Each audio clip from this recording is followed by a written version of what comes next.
नमस्कार, NTV India news में आपका स्वागत है। मैं हूं साक्षी। पेश है आज की प्रमुख हलचल। मुख्यमंत्री श्री शिवराज सिंह चौहान ने कहा कि मुख्यमंत्री लाडली बहना योजना मध्य प्रदेश की 1 करोड़ 25 लाख बहनों के जीवन में सकारात्मक परिवर्तन लाने वाली महत्वपूर्ण योजना के रूप में उभरी है। यह योजना शोधार्थियों के लिए भी विषय बनेगी। योजना का इम्पैक्ट असेसमेंट करवाया जाएगा। योजना के प्रभाव अध्ययन और अनुसंधान की दृष्टि से भी महत्वपूर्ण होंगे। उन्होंने कहा कि योजना प्रशासनिक दक्षता और समस्त अमले के परिश्रम का उदाहरण है। अधिकारी कर्मचारियों के प्रयास सराहनीय है। प्रदेश की 1.25 करोड़ महिलाओं को प्रतिमाह लाभान्वित करने की यह पहल अन्य राज्यों के लिए भी एक दृष्टांत है।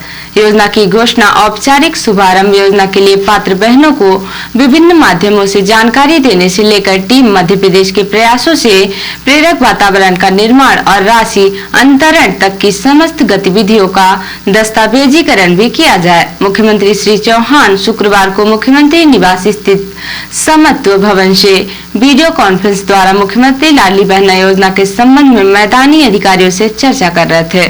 मुख्य सचिव श्री इकबाल सिंह बैस, प्रमुख सचिव महिला एवं बाल विकास श्रीमती दीपाली रस्तोगी और अन्य अधिकारी उपस्थित थे। मुख्यमंत्री श्री चौहान ने कमिश्नर्स के अलावा इंदौर, बड़वानी, विदिशा, शहडोल, उमरिया, भिंड, छतरपुर, सीहोर, सीधी, छिंदवाड़ा, रीवा और मुरैना कलेक्टर से भी योजना में राशि अंतरण कार्यक्रम की तैयारियों पर चर्चा की। राज्य मंत्रिपरिषद के सदस्य भी बैठक से वर्चुअली जुड़े। सीधे एनआईसी कक्ष से कलेक्टर श्री साकेत मालवी, मुख्य कार्यपालन अधिकारी जिला पंचायत श्री राहुल धोटे, उपखंड अधिकारी गोपद बना श्री नीलेश शर्मा, जिला कार्यक्रम अधिकारी महिला बाल विकास श्री आरसी त्रिपाठी से संबंधित विभागीय अधिकारी उपस्थित रहे। पूर्व नेता प्रतिपक्ष अजय सिंह ने विज्ञप्ति जारी करके प्रदेश में हुए 4000 करोड़ रुपए के फसल क्षतिपूर्ति महाघोटाले की पोल खोलने वाली ऑडिटर जनरल की रिपोर्ट को सार्वजनिक करने की मांग मुख्यमंत्री शिवराज सिंह चौहान से की है।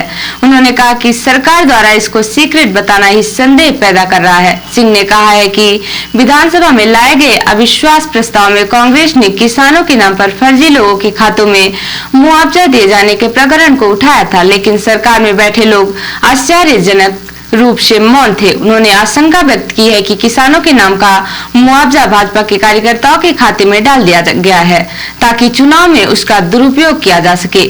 इस एंगल से भी इसकी जांच जरूरी है ताकि दूध का दूध और पानी का पानी हो सके। अजय सिंह ने कहा कि किसानों के साथ भाजपा सरकार में जो छल हुआ है वह गंभीर मामला है और इसे बर्दाश्त नहीं किया जा सकता। उन्होंने कहा कि सरकार की नाक के नीचे 10,000 से अधिक किसानों के खाता नंबर में हेर फेर करने की पटवारी और तहसीलदार की हिम्मत कैसे हुई? क्या उन्हें पकड़े जाने का जरा भी डर नहीं लगा? जाहिर है कि फर्जी किसानों को भुगतान का यह सब गोरख धंधा सरकार की मौन सहमत से चलता रहा। तभी तो एजी ने सरकार से मामले की सघन जांच कर 2 हफ्ते में जो रिपोर्ट बुलवाई थी वह 2 महीने बाद भी आज तक नहीं भेजी गई। 5 लाख से अधिक की राशि के भुगतान पर कलेक्टर की अनुमति जरूरी होती है, लेकिन बगैर अनुमति के भुगतान कैसे कर दिया गया? क्या कलेक्टरों ने कुछ नहीं देखा? यह अनदेखी लालच की पराकाष्ठा है। अजय सिंह ने कहा कि जानबूझकर और कूट रचना कर किसानों के अकाउंट नंबर में हेर फेर किया तो सिंगल क्लिक में पेमेंट फेल हो गया और यह पैसा राजस्व महकमे के लोगों ने रिश्तेदारों और गिरोह के लोगों के खाते में डाल दिया। पूरा मामला 2019 से लेकर 2022 तक का है। प्रदेश भर में 4000 करोड़ रुपयों का भुगतान ऐसे किसानों को करना बताया गया जिनकी फसल ओलावृष्टि से बर्बाद हो गई थी, लेकिन वास्तविकता इसके विपरीत है। सच्चाई यह है कि किसानों के खाता नंबर में हेर फेर कर उनका पैसा राजस्व विभाग के लोग खा गए। बेशर्मी और लालच की हद तो तब हो गई जब ऐसा बार बार किया गया। अजय सिंह ने कहा कि एक ही अकाउंट नंबर पर 40 बार राहत राशि स्वीकृत हुई है, लेकिन हर बार दूसरे के नाम पर ट्रांसफर हो गई।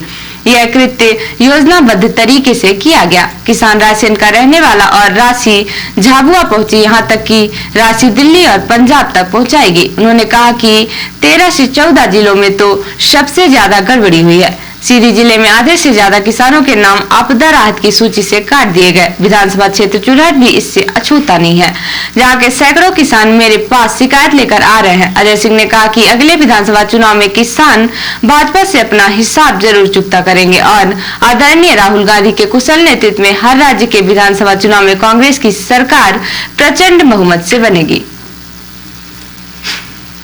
पुलिस अधीक्षक डॉक्टर रविंद्र वर्मा के कुशल निर्देशन एवं अतिरिक्त पुलिस अधीक्षक सुश्री अंजोता पटले के मार्गदर्शन में थाना प्रभारी अमिलिया, निरीक्षक अशोक पांडे व थाना प्रभारी जमोड़ी उप निरीक्षक शेषमणि मिश्रा के नेतृत्व में सीधी पुलिस प्रतिबंधित क्षेत्र श्री रेत का उत्खनन एवं परिवहन कर रहे 3 वाहनों को जब्त कर चालकों के विरुद्ध मामला पंजीबद्ध किया गया है।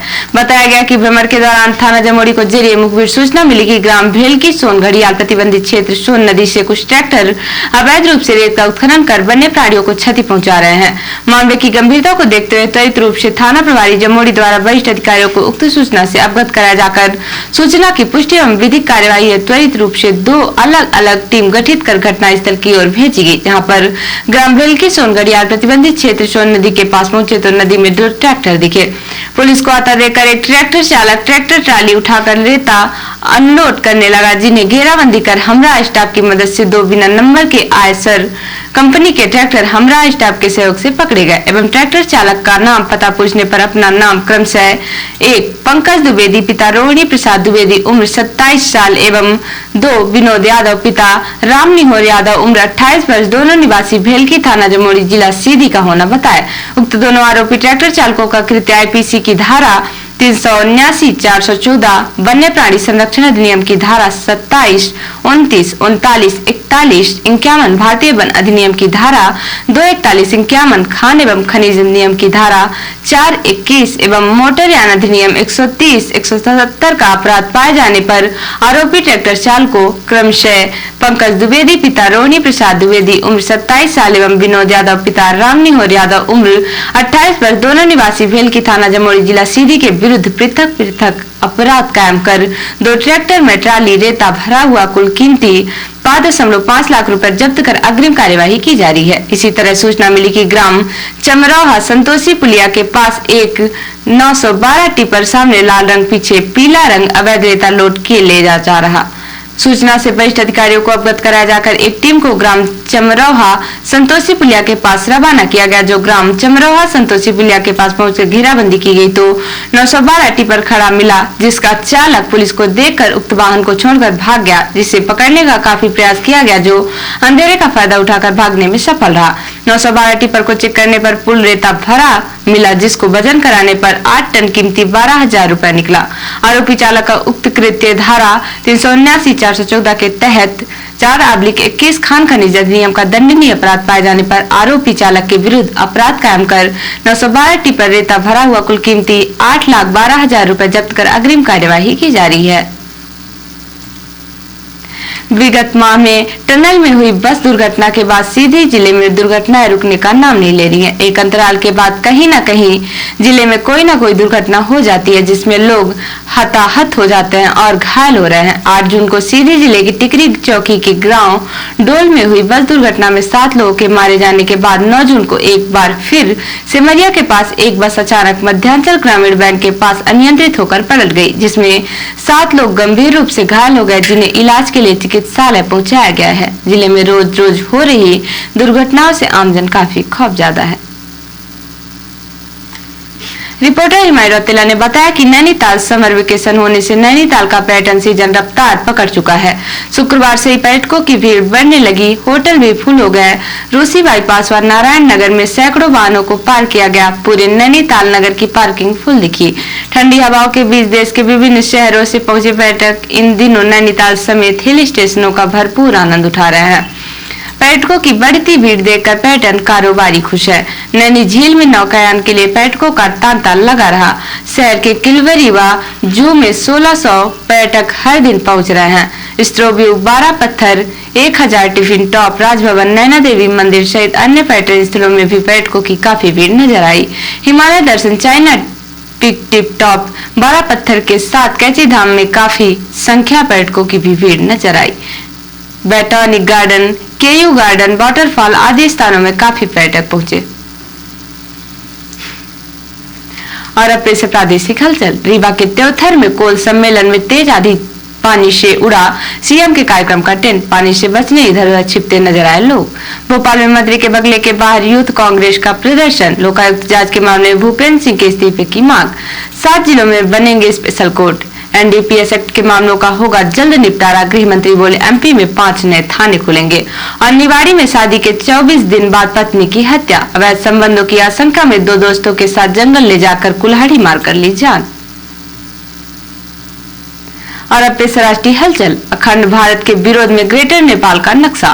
काठमांडू के मेयर ने लगाया मैप। हिमाचल बंगाल के कुछ हिस्सों को नेपाल का क्षेत्र बताया। कर्नाटक में स्कूलों के सिलेबस से हेडगेवार की जीभ नहीं हटेगी। स्वास्थ्य मंत्री बोले भाजपा आरएसएस को दी गई जमीनों की भी जांच होगी। राहुल पर जयशंकर के बयान का जयराम ने दिया जवाब। बोले देश की राजनीति की विदेशों में चर्चा उसने शुरू की जिसने आपको मंत्री बनाया। और 11 से 12 जून को भाजपाई सीएम और डिप्टी सीएम की मीटिंग। अमित शाह और जेपी नड्डा भी होंगे शामिल। तो ये थी आज की प्रमुख हलचल। नमस्कार।